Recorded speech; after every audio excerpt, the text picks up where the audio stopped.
ഇന്നത്തെ പുസ്തക പരിചയ സെഗ്മെന്റിൽ ഒരു ഇംഗ്ലീഷ് പുസ്തകമായിട്ടാണ് എത്തിയിരിക്കുന്നത്. Stephen ഫ്രൈയുടെ Mythos. നമ്മൾ ഗ്രീക്ക് ഇതിഹാസങ്ങളെ പറ്റി പാരലായിട്ട് കുറേ വീഡിയോകൾ നടക്കുന്ന കാര്യം സാരംഗി സ്പീക്സിലെ പ്രേക്ഷകർക്ക് എല്ലാവർക്കും അറിയായിരിക്കും. ഗ്രീക്ക് മിത്തോളജി പഠിക്കുന്ന കൂട്ടത്തിൽ വളരെ യാദൃശ്ചികമായി കയ്യിലെത്തിച്ചേർന്ന ഒരു പുസ്തകമാണ് മിത്തോസ്. അത് കാണിക്കണമെന്നുണ്ടായിരുന്നു, പക്ഷെ ലൈബ്രറിയിൽ നിന്ന് എടുത്തതാണ്. കൊടുക്കേണ്ട സമയം കഴിഞ്ഞതുകൊണ്ട് അത് കൊടുത്തു, അല്ലെങ്കിൽ അത് ഇങ്ങനെ കാണിച്ച് ഒരു വീഡിയോ എടുക്കണമെന്നൊക്കെ വിചാരിച്ചിരുന്ന. എല്ലാവർക്കും പരിചിതമായ കുറേയേറെ ഗ്രീക്ക് കഥകളുടെ പുനർവായന നടത്തുന്ന ഈ പുസ്തകം 2017 പുറത്തിറങ്ങിയത്. ഈ സ്റ്റീഫൻ ഫ്രൈ എന്ന് പറയുന്ന ആള് മിത്തോളജി പുസ്തകങ്ങൾ എഴുതുന്ന ഇതിഹാസങ്ങളെ പറ്റിയൊക്കെ പഠിക്കുന്ന ഒരു മനുഷ്യനായിരിക്കുന്നതാണ് ആദ്യം ധരിച്ചത്. കാരണം അത്രയും ഗ്രാൻഡായിട്ടാണ് ഈ പുസ്തകത്തിൽ അദ്ദേഹം കാര്യങ്ങൾ വിവരിച്ചിരിക്കുന്നത്. പക്ഷേ പുള്ളിയെപ്പറ്റി കൂടുതൽ പഠിച്ചപ്പോഴല്ലേ മനസ്സിലായത് ഇതൊന്നുമല്ല. പുള്ളി കൈവച്ചിരിക്കുന്ന മേഖലകൾ ഒരുപാടാണ്. പുള്ളി ഒരു ആക്ടറാണ്, ഒരു നരേറ്ററാണ്, പിന്നെ എഴുത്തുകാരനാണ് എന്ന് വേണ്ട പല മേഖലകളിലാണ്. സോ മിത്തോളജി എന്ന് പറയുന്നത് പുള്ളിയുടെ പല മേഖലകളിൽ ഒന്ന് മാത്രമാണെന്ന് മനസ്സിലായപ്പോൾ വളരെ അത്ഭുതമായിരുന്നു. ഇംഗ്ലീഷ് ആക്ടറായ ഹ്യൂ ലോറിയുമായിട്ട് ചേർന്നിട്ട് a bit of Fry and Laurie എന്ന പേരിൽ ഒരു കോമിക് സീരീസ് വളരെ നാൾ നടത്തിയിരുന്നു Stephen Fry. Hugh Laurie English സിനിമയാണെന്ന് മിക്കവർക്കും പരിചിതനായിരിക്കുമല്ലോ.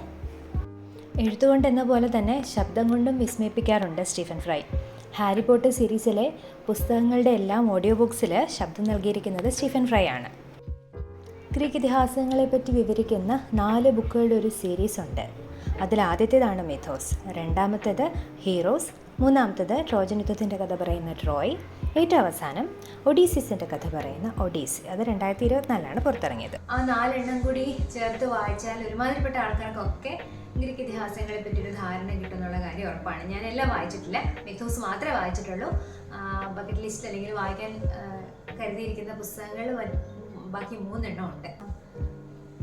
പ്രപഞ്ചത്തിൻ്റെ ഉത്ഭവം മുതൽ നമ്മൾ ഗ്രീക്ക് കഥകൾ പറഞ്ഞു തുടങ്ങുമ്പോൾ ഹെസിയദിൻ്റെ തിയോഗണി അനുസരിച്ച് എങ്ങനെയാണ് പ്രപഞ്ചം ഉണ്ടായത്, ദേവന്മാരുടെ ഉത്ഭവം, അങ്ങനെയൊക്കെ തന്നെയാണ് പറയുന്നത്. ഇതിലും പ്രപഞ്ചത്തിൻ്റെ ഉത്ഭവം തൊട്ട് തന്നെയാണ് പറയുന്നത്, ദ ബിഗിനിങ് ഓഫ് ഓൾ എന്ന രീതിയിൽ. ഈ സ്റ്റീഫൻ ഫ്രൈയുടെ നരേഷൻ്റെ ഒരു പ്രത്യേകത എന്താണെന്ന് വെച്ചാൽ, നമുക്ക് ഇപ്പോൾ ഹെസിയദിൻ്റെ തിയോഗണി അതിൻ്റെ ഇംഗ്ലീഷ് ട്രാൻസ്ലേഷൻ വായിച്ചാൽ നമുക്ക് ദേവന്മാരെ അങ്ങനെ പുകഴ്ത്തി അവരുടെ ഒരു ഭക്തൻ ദൈവത്തിനെ പറ്റി പറയുന്ന ആ ഒരു വാഴ്ത്തിപ്പാടലിൻ്റെ ശൈലിയാണ്. പക്ഷെ ഇവിടെ ഡ്രമാറ്റിക് ഡയലോഗുകളുടെ സഹായത്തോടുകൂടിയാണ് ഫ്രൈ കഥകളൊക്കെ പ്രസൻറ്റ് ചെയ്യുന്നത്. അതായത് ഇപ്പോൾ സ്യൂസ് തൻ്റെ സഹദേവന്മാരായിട്ട് സംസാരിക്കുന്നത്, അല്ലെങ്കിൽ പ്രോമിത്യൂസുമായിട്ട് സംസാരിക്കുന്നത്, അത് നമ്മൾ മനുഷ്യന്മാർ രണ്ടുപേരും നമ്മൾ സംസാരിക്കുന്ന രീതിയിൽ നമുക്ക് അനുഭവപ്പെടും. അതാണ് സ്റ്റീഫൻ ഫ്രൈയുടെ എഴുത്തിൻ്റെ ഒരു പ്രത്യേകത. ഓവിഡിൻ്റെ മെറ്റമോർഫോസിസിനെ അവലംബിച്ചിട്ട് ഒരുപാട് കഥകൾ തൻ്റെതായ രീതിയിൽ പുനരാവിഷ്കരിക്കുന്നുണ്ട് ഫ്രൈ. ദേവന്മാരെ പറ്റി, ദേവന്മാരുടെ കുടുംബകാര്യങ്ങൾ, ഗ്രീക്ക് ഇതിഹാസങ്ങളിലെ അനശ്വരരായ പ്രണയികളുടെ കഥകൾ, വീരന്മാരുടെ കഥകൾ, ഇതൊക്കെ ഒരു മാല പോലെ ഇങ്ങനെ കോർത്തിണക്കി വെച്ചിരിക്കുകയാണ് മിത്തോസ്. എഴുത്തിലായാലും അഭിനയത്തിലായാലും ഫ്രൈയുടേതായ ഒരു കോമിക് എലിമെൻ്റ് ഉണ്ട്, ഒരു സർക്കാസ്റ്റിക് ടച്ചുള്ളത്. അത് മിത്തോസിൽ ഉടനീളം നമുക്ക് കാണാൻ സാധിക്കും. കുട്ടിക്കാലത്ത് അദ്ദേഹത്തിൻ്റെ അച്ഛൻ വായിച്ചു കൊടുത്ത്, അല്ലെങ്കിൽ നഥാനിയൽ ഹോത്തോണിൻ്റെ ടാങ്കിൾവുഡ് ടെയിൽസ് എന്നൊക്കെ പറഞ്ഞിട്ട് പാശ്ചാത്യ ലോകത്ത് ഗ്രീക്ക് ഇതിഹാസങ്ങളിലേക്ക് കുട്ടികളെയൊക്കെ പിടിച്ചു നടത്തുന്ന ഒരുപാട് മഹത്തരങ്ങളായ കൃതികളുണ്ട്. അതൊക്കെ വായിച്ചിട്ടാണ് മിത്തോസിൽ എഴുതാൻ താല്പര്യനായതെന്ന് സ്റ്റീഫൻ ഫ്രൈ പറയുന്നുണ്ട്.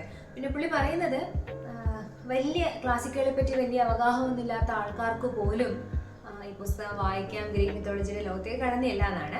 പക്ഷേ നമുക്കൊരു ബേസിക് അണ്ടർസ്റ്റാൻഡിങ് എന്തായാലും വേണം. കാരണം ഈ ഗ്രീക്ക് ഇതിഹാസങ്ങളിലെ പേരുകൾ ഭയങ്കര കടുത്ത പേരുകളാണ്.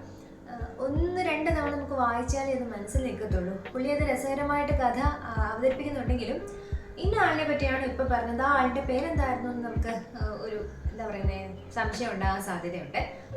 അത്രത്തോളം കഥകൾ മനസ്സിലാക്കിയിട്ടുണ്ടെന്നുണ്ടെങ്കിൽ ആ പ്രശ്നം വരത്തില്ല. പേരുകളുടെ കാര്യം എപ്പോഴും ഗ്രീക്ക് ഇതിഹാസങ്ങളിൽ ഒരു പ്രശ്നമാണ്.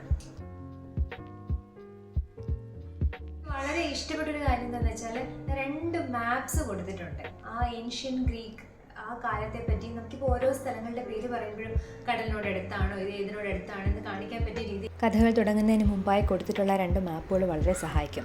ആ മെഡിറ്ററേനിയൻ ഭൂവിഭാഗത്തിൽപ്പെട്ട ഒരുപാട് സ്ഥലങ്ങൾ ഗ്രീക്ക് കഥകളുടനീളം എപ്പോഴും കടന്നു വരുന്നുണ്ട്. പേരുകൾ പരിചയിക്കാനും മാപ്പ് സഹായിക്കും. കഥകളേക്കാൾ ഉപരിയായിട്ട് കഥകൾ നമുക്ക് എവിടെ വേണമെങ്കിലും കിട്ടും. പക്ഷേ കഥകളിൽ നിന്നും അദ്ദേഹത്തിന് ലഭിച്ച ഒരു ഉൾക്കാഴ്ച കഥകളുടെ അവസാനവും ഇടയ്ക്കൊക്കെ ആയിട്ട് അദ്ദേഹം പ്രസ്താവിക്കുന്നുണ്ട്. അതൊരു ഭയങ്കര ഇൻസൈറ്റ് ആണ് നമുക്കും. കുറച്ച് വലിയ പുസ്തകമാണ്, ഒരു 100-400 പേജുണ്ട്. പക്ഷേ നമുക്ക് മടുക്കത്തില്ല. അദ്ദേഹത്തിൻ്റെ ആ ഒരു നരേഷൻ സ്റ്റൈല് മനോഹരമായതുകൊണ്ട് തന്നെ താല്പര്യമുള്ള ആൾക്കാർക്ക് തുടർന്ന് വായിച്ചു പോകാൻ പറ്റും. പിന്നെ ഒരു കുഴപ്പം എന്താണെന്ന് വെച്ചാൽ ഇതിനങ്ങനെ കൃത്യമായ ഇൻഡെക്സോ ആമുഖമോ അതൊന്നുമില്ല. ആമുഖമുണ്ട്, പക്ഷേ എന്തിനെ പറ്റി അറിയണമെങ്കിൽ ഏത് പേജ് നോക്കണമെന്ന് നമുക്ക് കണ്ടുപിടിക്കാൻ വളരെ ബുദ്ധിമുട്ടാണ്. അത് പൊതുവേ ഈ മിഥോസിൻ്റെ പ്രശ്നങ്ങൾ പറയുന്ന കൂട്ടത്തിൽ ആൾക്കാരെല്ലാവരും പറയാറുള്ളതുമാണ്. ഗ്രീക്ക് ഇതിഹാസ കഥകളെപ്പറ്റി അറിയാനും വായിക്കാനും താല്പര്യമുള്ളവരെ ഒരിക്കലും മിസ് ചെയ്യരുതാത്ത ഒരു പുസ്തകമാണ് സ്റ്റീഫൻ ഫ്രൈയുടെ മിഥോസ്. അതിലെ ഫുട് നോട്ട്സ് തന്നെ നമ്മൾ ഒരുപാട് ഹെൽപ്പ് ചെയ്യും. മിത്തോളജി ഭ്രാന്ത് കയറിയത് കാരണം ഇപ്പോൾ കൂടുതലും വായിക്കുന്നതൊക്കെ ഗ്രീക്ക് ഇതിഹാസങ്ങളുമായിട്ട് ബന്ധപ്പെട്ട പുസ്തകങ്ങളാണ്. പക്ഷേ അതല്ലാത്ത പുസ്തകങ്ങളുമായിട്ട് ആഴ്ചയിൽ ഒരിക്കലെങ്കിലും ഈ ബുക്ക് സെഗ്മെൻറ്റിൽ നിങ്ങളുടെ അടുത്ത് എത്തണമെന്നാണ് ആഗ്രഹം. അപ്പോൾ തീർച്ചയായും മറ്റൊരു പുസ്തകവുമായിട്ട് സാരംഗി സ്പീക്സിൻ്റെ ബുക്ക് സെഗ്മെൻറ്റിലൂടെ കാണുമായിരിക്കും. Thanks for watching. Take care and please support.